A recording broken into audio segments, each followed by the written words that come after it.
കൂടുതൽ വാർത്തകളും വീഡിയോകളും കാണാൻ ഈ ചാനൽ സബ്സ്ക്രൈബ് ചെയ്യുക. കൂടെ ബെൽ ബട്ടൺ അമർത്തുക. നമസ്കാരം. ചതയം നക്ഷത്രത്തിൽപ്പെട്ട ആളുകൾക്ക് സ്വതന്ത്ര ചിന്താഗതിയുള്ള ആളുകളാണ്. സ്ഥിരമായിട്ട് പ്രവർത്തിക്കുന്നവരും കുലീനതയുള്ളവരും ആദർശത്തോടെ പ്രവർത്തിക്കുന്നവരും ആദർശം പറയുന്നവരൊക്കെയാണ് ഈ ചതയം നക്ഷത്രത്തിലുള്ളവര്. ശത്രുക്കളുടെ പ്രവർത്തനങ്ങളെ പരാജയപ്പെടുത്താൻ സഹജമായ കഴിവുള്ള ആളുകളാണ് ഈ ചതയ നക്ഷത്രക്കാര്. സൗഹൃദങ്ങൾക്ക് ഇവർ വലിയ വില കൽപ്പിക്കുകയും പാരമ്പര്യവും പ്രാചീനമായ ശാസ്ത്രങ്ങളൊക്കെ പഠിക്കാനുള്ള താല്പര്യം കാണിക്കുകയൊക്കെ ചെയ്യുന്നവരാണ് ചതയ നക്ഷത്രക്കാര്. കുടുംബജീവിതത്തിൽ ഭൂരിപക്ഷം പേരും കുടുംബജീവിതത്തിൽ പരാജയം അനുഭവിക്കുന്നവരുമായിരിക്കും. കുടുംബജീവിതം ഇവർക്ക് വളരെ ക്ലേശകരമായ ഒരു അനുഭവമാണ് ഉണ്ടാക്കുന്നത്. ചതയ നക്ഷത്രക്കാരുടെ പ്രതികൂല നക്ഷത്രങ്ങൾ എന്ന് പറഞ്ഞാൽ ഉത്രട്ടാതി, അശ്വതി, കാർത്തിക, ഉത്രം, മുക്കാൽ, അത്തം, ചിത്തിര നക്ഷത്രമാണ് ഇവരുടെ പ്രതികൂല നക്ഷത്രങ്ങൾ. പ്രതികൂല നക്ഷത്രങ്ങളിൽ നമ്മൾ പറയുന്നത് സാമ്പത്തിക ഇടപാടുകളും മറ്റ് ബിസിനസ് ചെയ്യലും പാർട്ട്ണർമാരായിട്ട് ബിസിനസ് ചേർത്ത് ചെയ്യുമ്പോൾ പാർട്ട്ണർമാരുടെ നക്ഷത്രങ്ങൾ നമുക്ക് പ്രതികൂലമാണെങ്കിൽ ചിലപ്പോൾ നമ്മുടെ ബിസിനസ്സൊക്കെ പരാജയത്തിലേക്ക് വരാം. അപ്പം അതുകൊണ്ടാണ് ഈ പ്രതികൂല നക്ഷത്രം എന്ന് പറയുന്നത്. എന്ന് വിചാരിച്ചിട്ട് എല്ലാവരും പ്രതികൂല നക്ഷത്രമാണ് എന്ന് വിചാരിച്ചിട്ട് ഇപ്പോൾ പ്രതികൂല നക്ഷത്രം വരുന്നൊരു ദിവസം നമ്മൾ അന്നേ ദിവസം ഒരു പണം ഈ പറയുന്ന നക്ഷത്രക്കാരന് കൊടുത്തു എന്ന് വിചാരിച്ചാൽ ചിലപ്പോൾ നമുക്ക് ആ പണം നമുക്ക് തിരിച്ചു കിട്ടില്ല. ചിലപ്പോൾ നമ്മുടെ കയ്യിലെ പണവും പോയി വരാം.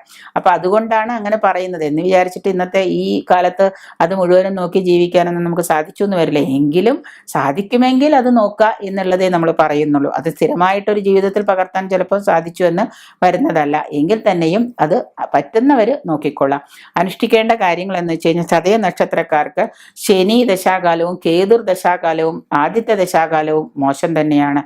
അപ്പൊ അതിന് വേണ്ട വഴിപാടുകളോ മറ്റു കാര്യങ്ങളോ നിങ്ങൾ ചെയ്യുക. ഈ ദശാകാലങ്ങൾ മോശമാണ് എന്ന് അറിഞ്ഞുകൊണ്ട് അതിന് മുൻകൂറായിട്ട് നമ്മൾ ആ ദശാകാലങ്ങളെ നമ്മൾ പ്രീതിപ്പെടുത്താനുള്ള കർമ്മങ്ങൾ ചെയ്യുക. ദശാകാലങ്ങളിലോ ആരോഗ്യപരമായിട്ട് പ്രശ്നങ്ങളോ സാമ്പത്തികപരമായിട്ട് പ്രശ്നങ്ങളോ നാട് വിട്ടു പോകേണ്ടതായിട്ടുള്ള പ്രശ്നങ്ങളോ ഒക്കെ വരാം. അപ്പൊ അതിനെ നമ്മൾ മുൻകൂട്ടി കണ്ടുകൊണ്ട് അതിന് പരിഹാരങ്ങൾ ചെയ്യുക എന്നുള്ളതേ പറയുന്നുള്ളൂ.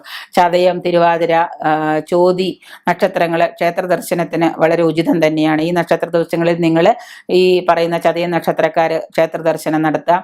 ഉത്തമ നക്ഷത്രാധിപനായ രാഹുവിനെ പൂജിക്കുക. രാഹുർ പൂജ ചെയ്യുക, സർപ്പപൂജ ചെയ്യുക, സർപ്പപ്രീതികരങ്ങളായ കർമ്മങ്ങൾ ചെയ്യുക. ഇതൊക്കെ ചെയ്യുന്നത് നല്ലതാണ്.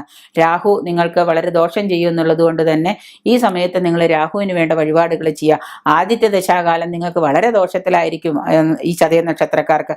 അപ്പൊ ആ ആദിത്യ ദശാകാലം വരുന്ന 6 വർഷക്കാലം നിങ്ങൾ വേണ്ട വഴിപാടുകൾ മുൻകൂട്ടി കണ്ടുകൊണ്ട് അതിനെ ചെയ്യുക. നിങ്ങളുടെ പിതൃവിയോഗമൊക്കെ സമയത്താണ് സംഭവിക്കുന്നത്. അപ്പൊ ഇങ്ങനെ ഇതുള്ള തന്നെ മാത്രമല്ല, ഈ സർപ്പക്കാവിൽ കടമ്പ് വൃക്ഷം എന്ന് പറയുന്ന ഒരു വൃക്ഷമുണ്ട്. ആ വൃക്ഷം നട്ടുപിടിപ്പിക്കുക. രാഹുർ കേതുവിന് രാഹുർ പൂജ, ഏതെങ്കിലും സർപ്പക്ഷേത്രത്തിൽ പോയിട്ട് രാഹുർ പൂജ ചെയ്യുക. വർഷത്തിലൊരിക്കൽ ചെയ്താലും മതി. അങ്ങനെയൊക്കെ ചെയ്യുന്നത് കൊണ്ട് ചിലപ്പോൾ നമുക്കത് ഒരുപാട് നേട്ടങ്ങൾ ഉണ്ടാക്കി തരുള്ളൂ. ദോഷങ്ങൾ എന്തായാലും ഉണ്ടാവില്ലല്ലോ. അപ്പൊ രാഹുർ പൂജ ചെയ്യുന്നത് ഉത്തമമാണ്. രാശ്യാധിപനായ ശനിയെ നമ്മൾ പ്രീതിപ്പെടുത്തുക.